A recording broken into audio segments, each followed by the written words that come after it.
പിന്നെ അങ്ങനത്തെ metres, monitoring systems, ഇതൊക്കെയാണ് ബേസിക്കലി നമ്മളുടെ smart water management using IoT എന്ന് പറയുന്നത് ഉദ്ദേശിക്കുന്നത്. പിന്നെ automated distribution system, precision algorithms ആണ്. നമ്മൾ പല അൽഗോരിതംസ് ഒക്കെ യൂസ് ചെയ്തിട്ട് നമ്മൾ എന്ത് ചെയ്യും, ഡിഫൈൻഡ് ആയിട്ടുള്ള അൽഗോരിതം നമ്മുടെ ഉണ്ടാവും. അത് വെച്ച് നമ്മൾ സ്മാർട്ട് ആയിട്ട് വാട്ടർ ഡിസ്ട്രിബ്യൂഷൻ നടത്തുക എന്നാണ് നമ്മളുടെ ഒരു ബേസിക് സ്റ്റെപ്പ് ഇതിനകത്ത്. ഇതൊക്കെ സെൽഫ് എക്സ്പ്ലനേറ്ററി ആണ്. ഇതൊക്കെയാണ് കാര്യങ്ങൾ നോക്കാം. അതിനകത്തുള്ള ഒരു എക്സാമ്പിൾ പറഞ്ഞിരിക്കുന്നത്, sprinklers provide just enough water depending on the reach from the soil moisture, air humidity and crop condition census. അതായത് സ്പ്രിംഗ്ലേഴ്സ് ഉണ്ടാവും, വാട്ടർ സ്പ്രിംഗ്ലേഴ്സ് എന്ന് പറയും. ഇത് ഇറിഗേഷനിലൊക്കെ യൂസ് ചെയ്യുന്നതാണ്. നിങ്ങൾ കണ്ടിട്ടുണ്ടാവല്ലോ ഈ ലോണിലൊക്കെ നമ്മൾ സ്പ്രിംഗ്ലർ വെച്ചിരിക്കുന്നത്. അപ്പൊ അതൊക്കെ സ്മാർട്ട് IoT വെച്ച് കണക്ട് ചെയ്യുമ്പോൾ എന്ത് സംഭവിക്കുന്നത് വെച്ചാൽ, ഹ്യൂമിഡിറ്റിയും സോയിലിന്റെ കണ്ടീഷൻ, സോയിൽ എത്രത്തോളം ഡ്രൈ ആണ് എന്നൊക്കെ മനസ്സിലാക്കി, അതുപോലെ ക്രോപ്പിന്റെ റിക്വയർമെന്റ് ഒക്കെ മനസ്സിലാക്കി അതിനനുസരിച്ചായിരിക്കും അവിടെ സ്പ്രിംഗ്ലർ വഴി നമ്മൾ ഇറിഗേഷൻ നടത്തുക. അപ്പൊ നമുക്ക് വാട്ടറിന്റെ വേസ്റ്റ് ഒഴിവാക്കാൻ കഴിയും. പിന്നെ next, objectives of smart water management. അപ്പം എന്തൊക്കെയാണ് ബേസിക് ഒബ്ജക്റ്റീവ്സ് എന്ന് പറഞ്ഞാൽ ഗ്രോയിങ് പോപ്പുലേഷനെ ഫീഡ് ചെയ്യുക എന്നുള്ളതാണ് വാട്ടർ മാനേജ്മെന്റിന്റെ ബേസിക് ഒബ്ജക്റ്റീവ്. അപ്പൊ എന്തൊക്കെയാണ് അതിന്റെ കുറച്ചും കൂടി ഡീറ്റെയിൽ ആയിട്ട് നോക്കുന്നത്, reducing wasting water, improving water quality, enhance efficiency of water system, implement leakage control, practice consumption monitoring. ഇങ്ങനത്തെ കാര്യങ്ങളൊക്കെയാണ് നമ്മളുടെ ഒബ്ജക്റ്റീവ്സ്. റെഡ്യൂസ് വേസ്റ്റ് വാട്ടർ പറഞ്ഞാൽ നമ്മൾ ബേസിക്കലി അറിയാലോ എങ്ങനെയാണ് സ്മാർട്ടായിട്ട് നമ്മൾ വാട്ടർ മാനേജ് ചെയ്യാവുന്നതാണ്. എന്നുവെച്ചാൽ മാക്സിമം വേസ്റ്റേജ് കുറയ്ക്കുക. പിന്നെ ഇംപ്രൂവ് വാട്ടർ ക്വാളിറ്റി. അപ്പോൾ വാട്ടർ ക്വാളിറ്റി, സപ്ലൈ ചെയ്യുന്ന വാട്ടറിന്റെ ക്വാളിറ്റി ഉണ്ടാവണം. അതിനകത്ത് അടങ്ങിയിരിക്കുന്ന എന്താണ്, കെമിക്കൽസ് ആണെങ്കിലും അല്ലെങ്കിൽ മിനറൽസ് ആണെങ്കിലും അതിനൊരു സ്റ്റാൻഡേർഡ് ഉണ്ട്, ഒരു സ്പെസിഫിക്കേഷൻ, ഒരു റേഞ്ച് ഉണ്ട്. ആ റേഞ്ചിനകത്ത് നിൽക്കുന്ന രീതിയിലായിരിക്കാം നമ്മൾ വാട്ടർ സപ്ലൈ ചെയ്യേണ്ടത്. അത് ഡ്രിങ്കിങ് വാട്ടറിന് മാത്രമല്ല, ഇൻഡസ്ട്രിയൽ വാട്ടർ ആണെങ്കിലും അല്ലെങ്കിൽ എന്തെങ്കിലും വേറെ എന്തെങ്കിലും പർപ്പസിനുള്ള വാട്ടർ ആണെങ്കിലും ഇറിഗേഷനുള്ള ആണെങ്കിൽ പോലും ഇതൊക്കെ നോക്കണം. അതിനകത്ത് കെമിക്കൽസ് ഉണ്ടോ, അതിനകത്ത് എങ്ങനെയാണ് അതിന്റെ ന്യൂട്രിയൻ കണ്ടന്റ് ഉള്ളത് എന്ന കാര്യങ്ങളൊക്കെ പരിശോധിക്കുക. എങ്ങനെയാണ് നമ്മൾ വാട്ടർ ക്വാളിറ്റി എന്ന് പറഞ്ഞ് അസസ് ചെയ്യുന്നത്. Next, enhance efficiency of water systems. അപ്പോൾ പലപ്പോഴും സംഭവിച്ചാലും അത് ഈ IoT വെച്ച് നമുക്ക് കണ്ടിന്യൂസ് ആയിട്ട് മോണിറ്റർ ചെയ്യാൻ കഴിയും. എന്താണ് അതിന്റെ പ്രഷർ, എന്താണ് അതിന്റെ ടെമ്പറേച്ചർ, ഫ്ലോന്റെ റേറ്റ് എന്താണ് എന്ന കാര്യങ്ങളൊക്കെ നമുക്ക് മെഷർ ചെയ്യാൻ കഴിയും. അങ്ങനെ നമ്മൾ എഫിഷ്യന്റ് ആയിട്ട് നമ്മൾ വാട്ടർ സിസ്റ്റംസ് ഹാൻഡിൽ ചെയ്യുന്നതാണ്. പിന്നെ ലീക്കേജ് എന്തെങ്കിലും ഉണ്ടെങ്കിൽ എളുപ്പത്തിൽ മനസ്സിലാക്കി എടുക്കുക. അങ്ങനെ നമുക്ക് എന്ത് ചെയ്യാൻ കഴിയും. നിങ്ങൾ പലപ്പോഴും കണ്ടിട്ടുണ്ടാവും പല റോഡുകളും പൊട്ടിപ്പോകാനുള്ള, തകർന്നു പോകാനുള്ള, അല്ലെങ്കിൽ അവിടെ റോഡിന്റെ മോശം അവസ്ഥയ്ക്ക് ഒരു പ്രധാന കാരണം എന്ന് പറഞ്ഞാൽ അതിന്റെ അടിയിൽ കൂടെ പോകുന്ന വാട്ടർ സപ്ലൈ ലൈൻസ് ആണ്. അത് പലപ്പോഴും ലീക്ക് ആവും, ബ്രേക്ക് ആവും. അപ്പൊ എന്ത് ചെയ്യും, അവിടുത്തെ സോയിലിന്റെ സ്റ്റെബിലിറ്റിനെ അത് ബാധിക്കും. എന്നിട്ട് അവിടെ എന്ത് സംഭവിക്കും, ആ റോഡ് തകർന്നു. അപ്പൊ അതൊക്കെ നമുക്ക് നേരത്തെ ഐഡന്റിഫൈ ചെയ്യാൻ കഴിയും. അങ്ങനത്തെ ലീക്കേജ് കൺട്രോൾ വെച്ചൊക്കെ നമുക്ക് ചെയ്യാൻ കഴിയും. ഇപ്പൊ ചെറിയൊരു ലീക്കേജ് പോലും ബേസിക്കലി നമ്മളുടെ ഒരു ടാറിട്ട റോഡ്, ബിറ്റുമിൻ റോഡ് എന്നാണ് പറയാം, ബിറ്റുമിൻ സർഫസിനെ വലിയ രീതിയിൽ ബാധിക്കും. ചെറിയൊരു ലീക്കേജ് പോലും കണ്ടിന്യൂസ് ആയിട്ട് അവിടെ അത് മോയ്സ്ചറായിട്ട് കിടന്നാൽ എന്ത് സംഭവിക്കും, ബിറ്റുമിനെ പതുക്കെ ഇറക്കി കൊണ്ടുപോകും. ബിറ്റുമിൻ ആണ് അതിന്റെ ബൈൻഡിങ് മെറ്റീരിയൽ എന്ന് പറയുന്നത്. അപ്പോൾ ബിറ്റുമിൻ പോകുന്നതോടുകൂടി അവിടെ ഗട്ടറുകൾ രൂപപ്പെടാൻ തുടങ്ങും. പോട്ട് ഹോൾസ് എന്നാണ് പറയാം, പോട്ട് ഹോൾസ്. അപ്പം ഇങ്ങനത്തെ കാര്യങ്ങളൊക്കെ നമ്മൾ എന്ത് ചെയ്യും, ലീക്കേജ് കൺട്രോൾ നോക്കും. പിന്നെ അതുപോലെ പ്രാക്ടീസ് കൺസംഷൻ മോണിറ്ററിംഗ്. അപ്പൊ എന്താണ്, to optimise and keep under control the usage of water source at different levels, ഹൗസ് ഹോൾഡ്, industry, country or the world planet. അതായത് നമുക്ക് ഒരു പ്രോപ്പറായിട്ട് എത്രയാണ് കൺസംഷൻ എന്ന കാര്യമൊക്കെ മോണിറ്റർ ചെയ്യാൻ കഴിയും. ഇപ്പൊ പലപ്പോഴും പല സീസണുകളിലൊക്കെ കൺസംഷൻ ഒക്കെ വേറെ ആയിരിക്കും. അപ്പം ബേസിക്കലി ഇന്ത്യൻസിന്റെ കൺസംഷൻ, ഒരു ഹൗസ് ഹോൾഡ് കൺസംഷൻ പറയുന്നത് നിയർലി 140 liters per day ആണ്. പക്ഷെ അത് യൂറോപ്യൻ കൺട്രീസിൽ, വെസ്റ്റേൺ കൺട്രീസിലേക്ക് പോകുമ്പോൾ 200 liters per day മുകളിലേക്ക് പോകും. അപ്പം അതാണ് ശരിക്കും ഓരോ രാജ്യത്തും ഓരോ രീതിയിലാണ് കൺസംഷൻ പാറ്റേൺ ഒക്കെ പോകുന്നത്. അപ്പൊ ആ കൺസംഷൻ എന്ന് പറയുന്നത് നമ്മളുടെ എല്ലാ കാര്യങ്ങൾക്കും വേണ്ടിയാണ്. അപ്പൊ എന്താണ്, സെൽഫ് ഹൈജീൻ കീപ്പ് ചെയ്യാനുള്ളത്, പിന്നെ വാഷിംഗ്, പിന്നെ അങ്ങനത്തെ കുക്കിംഗ് ഉൾപ്പെടെയുള്ള എല്ലാ കാര്യങ്ങളിലും കൂട്ടിയിട്ടുള്ള ടോട്ടൽ കൺസംഷൻ ആണ് 140 liters per day per capita എന്നാണ് പറയുന്നത്. അതായത് ഒരാൾ ഒരു ദിവസം 140 ലിറ്റർ യൂസ് ചെയ്യും ഹൗസ് ഹോൾഡ് ആയിട്ട് എന്നാണ് പറയുന്നത്. ഒരു 4 അംഗ കുടുംബം ഉണ്ടെങ്കിൽ ഓൾമോസ്റ്റ് 600 liters വാട്ടർ വേണം ഒരു 4 അംഗ കുടുംബത്തിന് സർവൈവ് ചെയ്യാൻ ഇന്ത്യയിൽ. അപ്പൊ ആ ഒരു അടിസ്ഥാനത്തിലാണ് നമ്മൾ പല വാട്ടർ സിസ്റ്റംസ് നമ്മൾ എന്ത് ചെയ്യാം, ഡിസൈൻ ചെയ്യാം. അപ്പൊ ഇങ്ങനത്തെ പല ചെറിയ ചെറിയ മാറ്റങ്ങൾ വരുന്നുണ്ട് ഓരോ സീസൺ അനുസരിച്ച്. എന്നെങ്കിൽ അത് മനസ്സിലാക്കി എടുക്കുകയും ആ ഡാറ്റ സ്റ്റോർ ചെയ്യുകയൊക്കെ ചെയ്യാൻ വേണ്ടിയിട്ടാണ് നമ്മൾ ഈ IoT യൂസ് ചെയ്യുന്നത്. നോർമലി നമുക്ക് മനസ്സിലാകും, ഇപ്പം എല്ലാ വാട്ടർ സപ്ലൈ ലൈൻസ് ഉള്ള സ്ഥലങ്ങൾ നമ്മൾ മീറ്ററുകൾ വെക്കും. ആ മീറ്ററിനകത്ത് ടോട്ടൽ കൺസംപ്ഷനെ കാണിക്കുള്ളൂ. പക്ഷെ അത് സീസൺ വൈസ് അല്ലെങ്കിൽ ഡേ വൈസ് ഏത് ടൈമിൽ എന്ന കാര്യങ്ങളൊക്കെ വ്യത്യാസമായിരിക്കും. അപ്പൊ നിങ്ങൾ മനസ്സിലാക്കേണ്ട ഓരോ സമയത്ത് പോലും നമ്മുടെ വാട്ടർ കൺസംപ്ഷന് മാറ്റം വരും. കാരണം രാവിലെകളിൽ ബേസിക്കലി രാവിലെ 7 മണി മുതൽ 9 മണി വരെ ടൈമിൽ വാട്ടർ കൺസംപ്ഷൻ വളരെ കൂടുതലായിരിക്കും. കാര്യം എന്താണ്, എല്ലാവരും ഓഫീസുകളിലേക്ക് അല്ലെങ്കിൽ സ്കൂൾ കോളേജുകളിലേക്ക് പോകുന്ന സമയത്ത് കൺസംപ്ഷൻ ഓഫ് വാട്ടർ വളരെ കൂടുതലായിരിക്കും. ആ സമയത്ത് ഒരു ഡിമാൻഡ് എന്ന് പറയുന്നത് തന്നെ അടിസ്ഥാനപ്പെടുത്തിയിട്ടായിരിക്കും പല സിസ്റ്റംസും ഡിസൈൻ ചെയ്തിട്ടുണ്ടാവുക.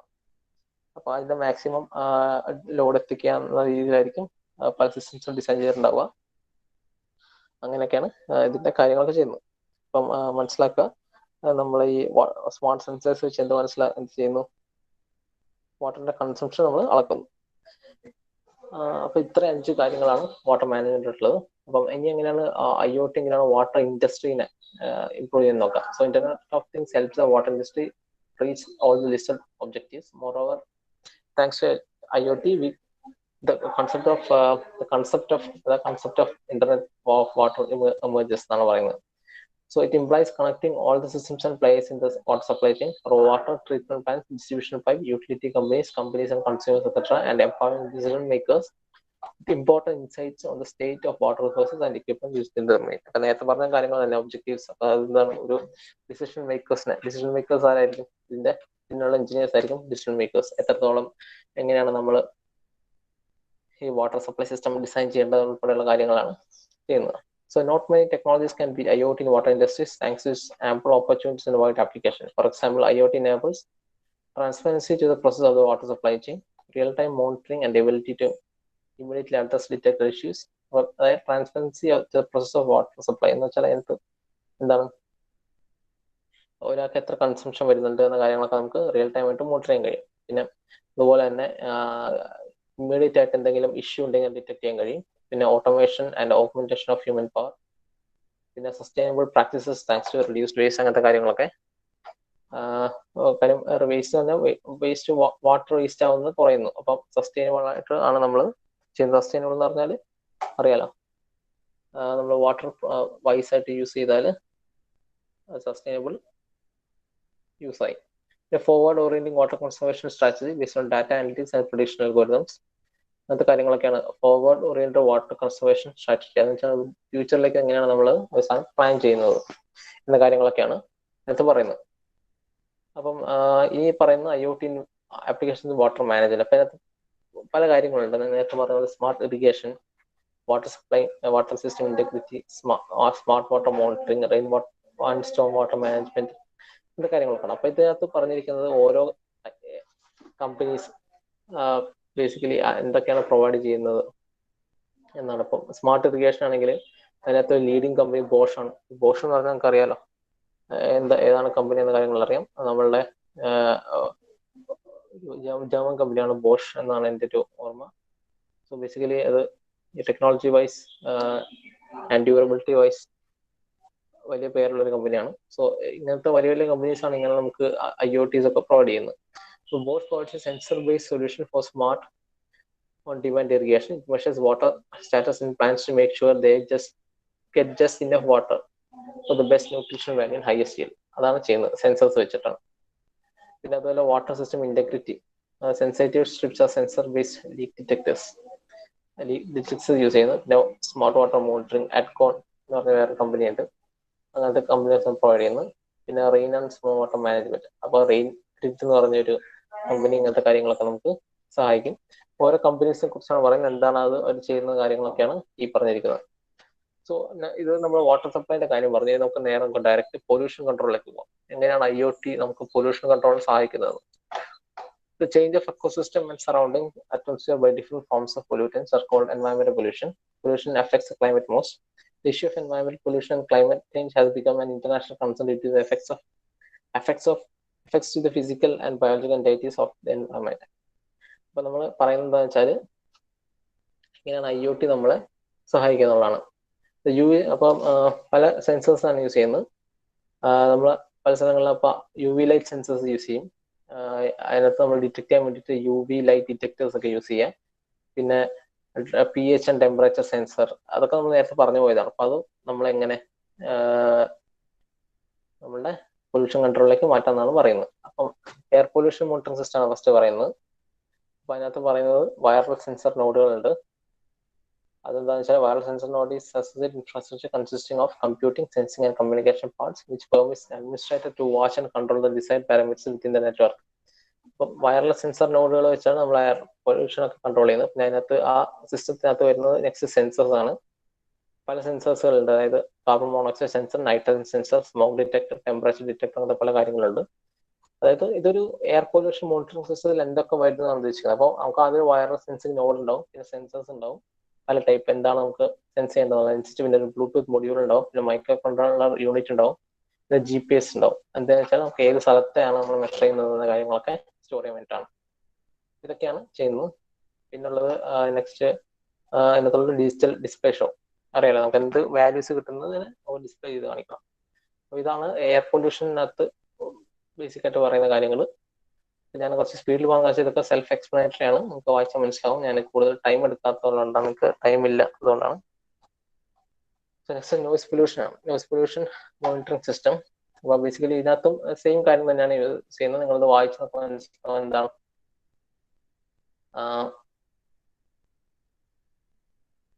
ഇതിനകത്ത് ഇതേപോലെ തന്നെ നോയ്സ് ഡിറ്റക്ടിങ് കാര്യങ്ങളൊക്കെയാണ് ചെയ്യുന്നത്.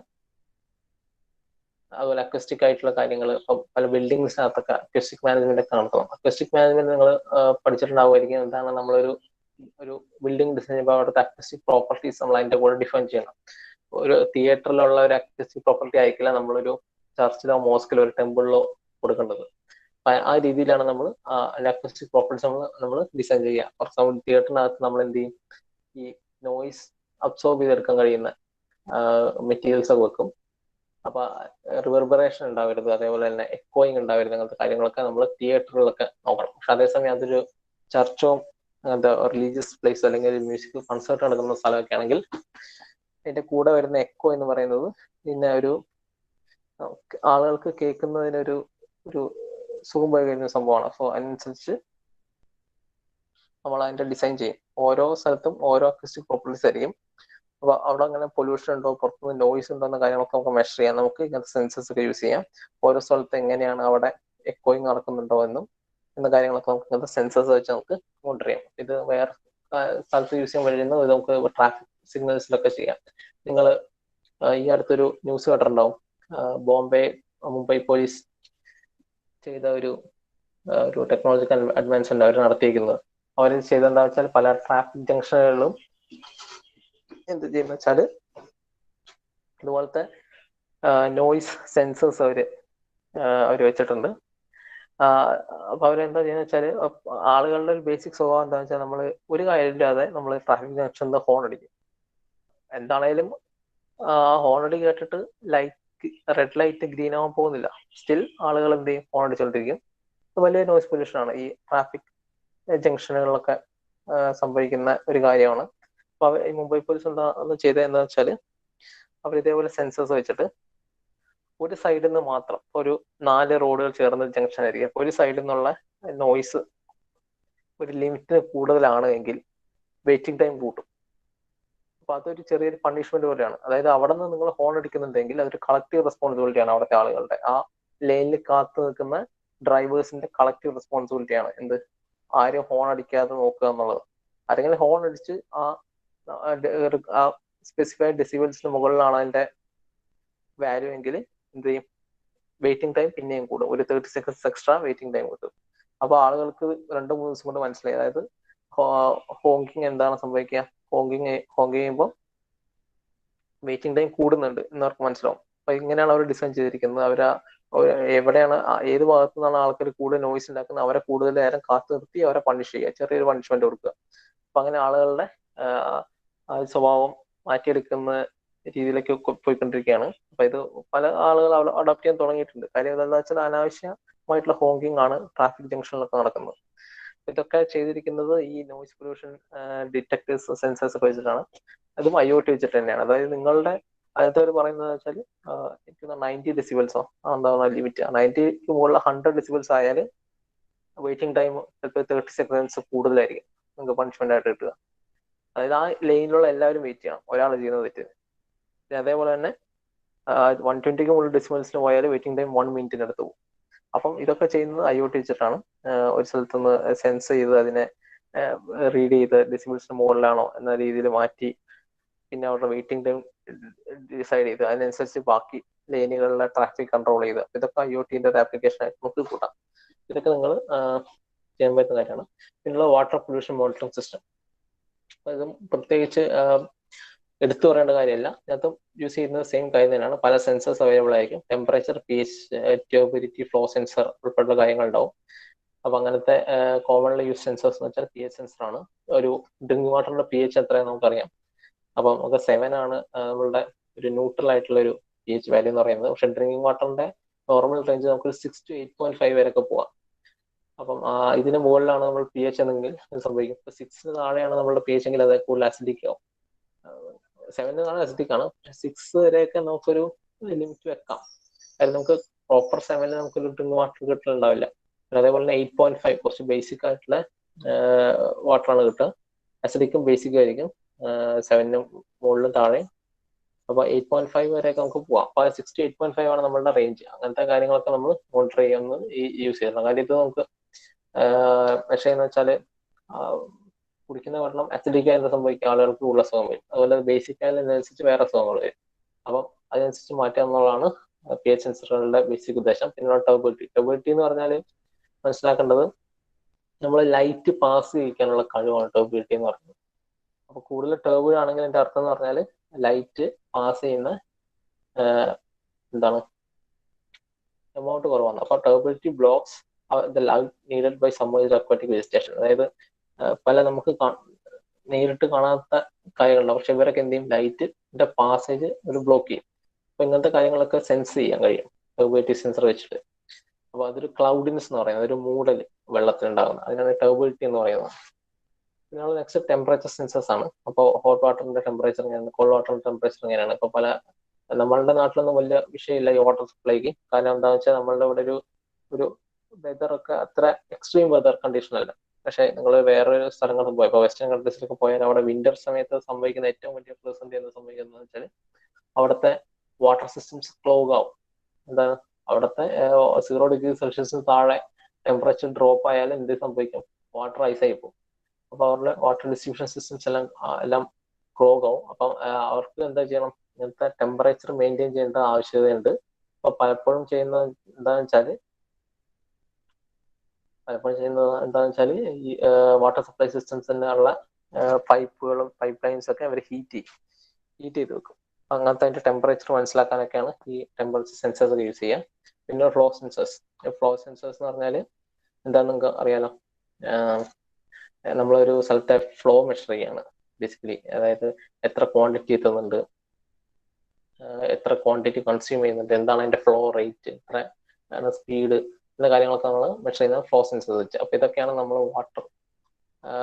വാട്ടർ പൊല്യൂഷൻ മോണിറ്ററിംഗ് സിസ്റ്റത്തിന്റെ യൂസ്. അപ്പം ഇങ്ങനത്തെ പല സെൻസേഴ്സ് ഒക്കെയാണ് യൂസ് ചെയ്യുന്നത്. പിന്നെ നെക്സ്റ്റ് നമ്മൾ പറയാൻ പോകുന്നത് IoT HVAC എന്ന് പറഞ്ഞാൽ heating, ventilation, air conditioning systems ആണ്. അപ്പം അത് നമ്മൾ heating, ventilation, air condition system എന്താണെന്നുള്ള കാര്യം നമുക്ക് എക്സ്പ്ലെയിൻ ചെയ്യേണ്ട കാര്യമില്ല. അപ്പോൾ connected HVAC products could also be a key player in the battle against polluted indoor air. In a world where air pollution is 2 to 5 times worse than outdoor air, and air pollutants cause over 50,000 deaths per year in the US as well as nearly 30,000 deaths in the UK. The importance of clean air has understandably taken on great importance. അതായത് പലപ്പോഴും മനസ്സിലാക്കുന്നതെന്ന് വെച്ചാൽ നമ്മളുടെ outdoor air മാത്രമല്ല polluted ആയിരിക്കും, indoor എയറും polluted ആയിരിക്കും. നമുക്ക് മനസ്സിലാകാത്തതാണ്. നമ്മൾ പല അവസരങ്ങളിലും ശ്രദ്ധിച്ചിട്ടുണ്ടാവും, ഈ വീടുകളിൽ അടുപ്പുകൾ യൂസ് ചെയ്യുന്ന വീടുകളിലൊക്കെ പൊല്യൂഷൻ റേറ്റ് വളരെ കൂടുതലായിരിക്കും. കാരണം എന്താ വെച്ചാൽ അതിന്റെ പുക പോകാൻ വഴിയില്ല, അത് ഇൻഡോർ എയർ ആയിട്ടുള്ള നിൽക്കുക, അതിന് പ്രോപ്പർ സർക്കുലേഷൻ ഉണ്ടാവില്ല. ഒരുപാട് ആളുകൾ താമസിക്കുന്ന സ്ഥലമാണെങ്കിൽ അതിനനുസരിച്ച് ക്വാളിറ്റി ഓഫ് എയറിന് കുറവുണ്ടാവും. അതുപോലെ തന്നെ ഇപ്പം ഒരു വീടാണ്, അവിടെ ഡസ്റ്റ് പൊല്യൂട്ടൻസ് ഉണ്ടെങ്കിൽ അതിനനുസരിച്ച് വീടിനകത്ത് പൊല്യൂഷൻ വരും. അപ്പൊ ഇങ്ങനത്തെ കാര്യങ്ങളൊക്കെ ഇൻഡോർ എയർ ക്വാളിറ്റിനെ ബാധിക്കുന്ന കാര്യങ്ങളാണ്. അപ്പം അതൊക്കെ ഒരുപാട് ഡെത്തിന് കാരണമാകുന്നുണ്ട്. ഔട്ട്ഡോർ എയർ മാത്രമല്ല, ഇൻഡോർ എയർ മനസ്സിലാക്കുക. അപ്പൊ അതുകൊണ്ടാണ് നമ്മളുടെ ഈ എയർ പ്യൂരിഫയർ, ചെറിയ എയർ പ്യൂരിഫയേഴ്സ് ഒക്കെ നിങ്ങൾക്ക് ഇപ്പോൾ വാങ്ങിക്കാൻ കിട്ടുന്ന അവസ്ഥയിലേക്ക് എത്തിയിരിക്കുന്നത്. അപ്പൊ ഇൻഡോർ എയർ ക്വാളിറ്റി കൺട്രോൾ ചെയ്യാൻ വേണ്ടിയിട്ടാണ് നമുക്ക് ഒരു കൺഫൈൻഡ് സ്പേസിനകത്തുള്ള എയർ ക്വാളിറ്റി ഇംപ്രൂവ് ചെയ്യാൻ വേണ്ടിയിട്ടാണ് നമ്മൾ ഈ എയർ പ്യൂരിഫയേഴ്സ് ഒക്കെ ഈ ഇടയായിട്ട് നമ്മൾ വ്യാപകമായ രീതിയിൽ നമ്മൾ യൂസ് ചെയ്യാൻ തുടങ്ങുന്നത്. So whereas once upon a time, an air purifier would have needed to be in constant operation with little real intelligence for the user regarding its effectiveness, IoT changes the game. അപ്പോൾ ഇതിന്റെ ഒരു conventional ആയിട്ടുള്ള air purifiers നമ്മൾ എന്താണെന്ന് വെച്ചാൽ continuous ആയിട്ട് operation വേണം. പക്ഷെ IoT വരുമ്പോൾ സംഭവിക്കുക, നമുക്ക് sensors will be fitted to air purifiers and they turn into truly smart devices. They are able to detect the level of pollution in the air, responding by cleaning the air in the most efficient way possible, saving on hours of constant often unnecessary use. അപ്പം എന്താ സംഭവിച്ചാല് air നമുക്ക് തന്നെ sensors വെച്ചിട്ടുണ്ടാവും. Sensors വെച്ച് ഈ നമ്മളുടെ ഈ air പ്യൂരിഫയേഴ്സിന്റെ continuous ആയിട്ടുള്ള വർക്ക് ഒഴിവാക്കിയിട്ട് എപ്പോഴാണ് ആവശ്യമുള്ള ആ സമയത്ത് മാത്രം അത് വർക്ക് ചെയ്യും. അതിന്റെ എയറിന്റെ ക്വാളിറ്റി ഓരോ സമയത്ത് മോണിറ്റർ ചെയ്ത് അതിനെ ആ റേഞ്ചിലേക്ക് എത്തിക്കുകയാണ് ചെയ്യുന്നത്. So in simple terms, when people ask us what is the future of HVAC, we tell them unequivocally that it's all about smart devices interpreting and measuring the environment and responding according to maximize the human experience while optimizing efficiency and product lifespan. So basically നമ്മുടെ HVACന്റെ future എന്താണ്, അതിന്റെ smart ഡിവൈസിന്റെ future എന്താണെന്ന് നമുക്ക് മനസ്സിലാകുന്നത് എന്താണെന്ന് വെച്ചാൽ ഈ heating, ventilation and air conditioning units ഒക്കെ പരസ്പരം ബന്ധിപ്പിച്ച് ആളുകളുടെ പ്രൊഡക്ടിവിറ്റി കൂട്ടുക, അതുപോലെ എഫിഷ്യൻസി, അതായത് മൊത്തം സിസ്റ്റത്തിന്റെ എഫിഷ്യൻസി കൂട്ടുക. എഫിഷ്യൻസി എന്ന് പറയുന്നത് എന്താണ്, നമ്മളുടെ പവർ കൺസംഷൻ കുറയ്ക്കുക, മാക്സിമം ഔട്ട്പുട്ട് ലഭിക്കുക. ഇങ്ങനത്തെ കാര്യങ്ങളൊക്കെ ഡിസൈഡ് ചെയ്യുക എന്നൊക്കെയാണ് നമ്മുടെ HVAC, heating, ventilation, air conditioning സിസ്റ്റംസിന്റെ അതിനകത്ത് സ്മാർട്ട് ഡിവൈസ് അല്ലെങ്കിൽ IoTന്റെ application. So one of the most common misconceptions we see around the adoption of IoT in HVAC is that it requires development of new products. അതായത് അതൊരു misconcept ആണ്. അതൊരു new products നമുക്ക് develop ചെയ്താലേ നമുക്ക് IoT HVAC പ്രൊഡക്ട്സിലേക്ക് adopt ചെയ്യാൻ കഴിയുള്ളൂ എന്ന് പറയുന്നത് അതൊരു മിസ്കൺസെപ്ഷൻ ആണ്. ശരിക്കും combination of IoT and HVAC systems sees a number of different wireless sensors, smart vents and other technologies come together and intelligence that help the two to communicate. അതായത് already നമുക്കുള്ള sensors തന്നെ എന്ത് ചെയ്യാം, പരസ്പരം ബന്ധിപ്പിച്ച് എടുക്കാൻ കഴിയുന്ന കാര്യങ്ങളൊക്കെ തന്നെ ഉള്ളൂ. അങ്ങനത്തെ ഡാറ്റ കൈമാറുക, ഇൻഫർമേഷൻ കൈമാറുന്നത് മാത്രമാണ് ഈ IoTന്റെ ആപ്ലിക്കേഷൻ HVACയിൽ. അപ്പം ബേസിക്കലി ഇത്ര കാര്യങ്ങളാണ് പറയാനുള്ളത്. When we think of sensors, we probably think of standalone devices whose only purpose is to measure. The reality is IoT turns things into sensors. Just as cars themselves could become sensors on our smart motorways, capturing and communicating data around weather and road conditions and air quality. അതായത് ഒരു പ്രത്യേക ഒരു device നമ്മൾ develop ചെയ്യണമെന്നില്ല. നമ്മൾ use ചെയ്തുകൊണ്ടിരിക്കുന്ന ഡിവൈസുകളിൽ തന്നെ IoT നമ്മൾ അഡോപ്റ്റ് ചെയ്താൽ ആ ഡിവൈസസ് IoT ഡാറ്റ ട്രാൻസ്ഫറിന് വേണ്ടി യൂസ് ചെയ്യാൻ കഴിയും. ഇപ്പൊ ഫോർ എക്സാമ്പിൾ ഒരു കാർ ആണെങ്കിൽ, കാർ നമുക്ക് റോഡിൽ മൂവ് ചെയ്യുന്ന അവസരങ്ങളിൽ എന്ത് സംഭവിക്കും, ഇത് എയർ ക്വാളിറ്റി മെഷർ ചെയ്യും, അതുപോലെ റോഡ് കണ്ടീഷൻസിന്റെ ഡാറ്റ ഒക്കെ കൈമാറും. So next, HVAC products could themselves become the sensors, bringing into life as well as when they are required. ഇങ്ങനത്തെ കാര്യങ്ങളൊക്കെയാണ് ബേസിക്കലി നിങ്ങളുടെ it's all self explanatory. So then next we are going to discuss about advantages of IoT in HVAC products. So let's see what are the advantages of IoT in HVAC products. First advantage is real-time monitoring. As we discussed earlier, real-time monitoring എന്ന് പറയുന്നത് എന്താണ്, we'll get information, the current situation information, everything, and we'll just have to give an accurate picture of their performance and we'll identify any issues with the performance. So that's known as real-time monitoring. Next is preventative maintenance. So this thing also we have discussed earlier, where we have used IoT in machineries when we understood what is the service period. Usually what in the conventional way what we adopt is like we'll fix a defined fixed maintenance period, but it may not be necessary to have a maintenance check. So it's actually unnecessary amount is wasted on the same. So we can avoid that if we implement IoT in all those things. So what IoT gives us is it will give us a real-time monitoring on the performance of the equipment. so that we can, instead of fixing the maintenance at regular intervals, can provide the maintenance whenever it is required. That's known as preventive maintenance. And the next advantage of using IoT is remote diagnosis. So basically, instead of going to the site and understanding what's happening over there, it's always better to understand from a remote location what's happening there. Basically, it's much safe also. ഞാൻ നേരത്തെ പറഞ്ഞു തന്ന പോലെ തന്നെ എന്താണ്, നമ്മൾ ഒരാളെ നേരിട്ട് നമ്മൾ സൈറ്റിലേക്ക് വിടുന്നതിന് പകരം എന്ത് ചെയ്യാം, നമുക്ക് റിമോട്ടായിട്ട് നമുക്ക് അതിനെ മനസ്സിലാക്കി എടുക്കാൻ പറ്റും. നെക്സ്റ്റ് ആണ് ഇൻക്രീസ് ദി എഫിഷ്യൻസി. അപ്പം നെക്സ്റ്റ് എഫിഷ്യൻസി കൂടും. ബേസിക്കലി നമുക്ക് അറിയാലോ, HVAC പ്രൊഡക്ട്സിലൊക്കെ നമ്മൾ IoT ഇംപ്ലിമെന്റ് ചെയ്തതോടുകൂടി എഫിഷ്യൻസി കൂടും. എങ്ങനെ? വലിയൊരു ഫാക്ടർ എന്ന് പറഞ്ഞാൽ പവർ കൺസംഷൻ കുറയ്ക്കുന്നതാണ്. The power consumption will be reduced radically because in many occasions HVAC units might be working continuously, but when we implement IoT into that, what happens is like it will identify its own when they need to work on their own. So the power consumption will be reduced greatly. So അതാണ് വേറെ advantage. പിന്നെ ഇന്റർഓപ്പറേറ്റബിലിറ്റി in buildings. അപ്പോൾ ബിൽഡിങ്ങിൽ തമ്മിലുള്ള ഇന്റർഓപ്പറേറ്റബിലിറ്റി improve ചെയ്യും. അപ്പൊ അതും ഒരു HVACന്റെ ഒരു അക്കൗണ്ടാണ്, ഒരു അഡ്വാൻറ്റേജ് ആണ്. അങ്ങനത്തെ കാര്യങ്ങളൊക്കെയാണ്.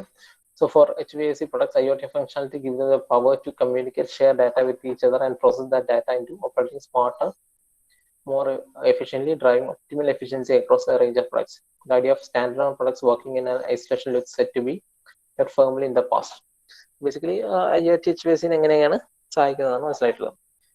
സോ നെക്സ്റ്റ് നമ്മൾ ചെയ്യാൻ പോകുന്നത് ways internet of things helps save energy. ഇത് ഞാൻ പ്രത്യേകം പറയേണ്ടത്, നമ്മൾ നേരത്തെ പറഞ്ഞ സെയിം കാര്യങ്ങൾ തന്നെയാണ്. Smart light, temperature, air conditioning control, ഇങ്ങനത്തെ കാര്യങ്ങളൊക്കെ. ഓരോ എക്യുപ്മെന്റ്സ് എപ്പോൾ വർക്ക് ചെയ്യണം, ഏത് സാഹചര്യം വർക്ക് ചെയ്യണം, ആളുകൾ അവിടെ ഉണ്ടെങ്കിൽ മാത്രം AC ഓൺ ആക്കുക, ലൈറ്റ് ഓൺ ആക്കുക ഉൾപ്പെടെയുള്ള കാര്യങ്ങളൊക്കെയാണ് IoT ചെയ്യുന്നത്. Next energy management systems. അപ്പോൾ ഹോം ഓട്ടോമേഷൻ യൂണിറ്റ്സ്, സെൻസേഴ്സ്, അങ്ങനെ മീറ്റേഴ്സ്, കൺസോൾ, അങ്ങനത്തെ കാര്യങ്ങൾ. അതായത് എന്താണ് നമ്മളുടെ യൂസേജ് ഒന്ന് മെഷർ ചെയ്യുക ഉൾപ്പെടെയുള്ള കാര്യങ്ങൾ, അതിന്റെ മാനേജ്, എവിടെയാണ് നമുക്ക് എക്സസ് ആയിട്ട് യൂസേജ് വരുന്നത്, എവിടെയെങ്കിലും വേസ്റ്റേജ് വരുന്ന കാര്യം മനസ്സിലാക്കിയെടുക്കുക എന്ന കാര്യങ്ങളൊക്കെയാണ് മീറ്ററുകൾ വഴി ആണ് നമ്മൾ ഈ എനർജി മാനേജ്മെന്റ് സിസ്റ്റംസ് നടത്തുന്നത്. അങ്ങനത്തെ കാര്യങ്ങളാണ്. ഇതൊക്കെ നേരത്തെ പറഞ്ഞു തന്നെയാണ്, അതുകൊണ്ടാണ് ഞാൻ കുറച്ച് സ്പീഡിൽ പോകുന്നത്. ഇനി അഡോപ്ഷൻ ഗ്രീൻ എനർജി. അപ്പം എന്താണ്, we can use Internet of Things for energy management and expanding the adoption of green energy. IoT-based residential solar systems and wind turbines offer free power to partially or fully fulfill a household energy demand.